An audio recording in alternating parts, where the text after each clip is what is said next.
cut the templates as given below and align everything as shown here before we start backstitching them down.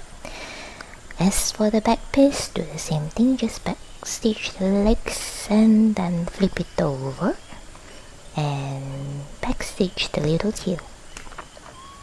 You will have this when you're done.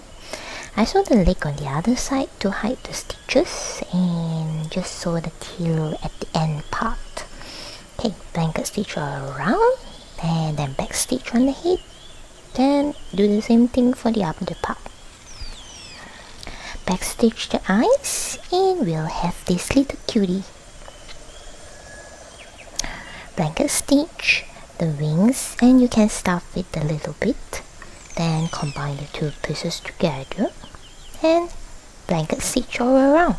Remember to stuff as you go. And the circuit is done.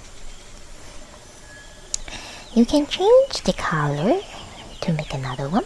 Here I make a pink and a blue one.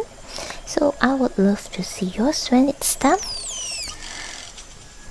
Tag me on Instagram so that I can see yours. And as usual, please check out my previous videos and do subscribe.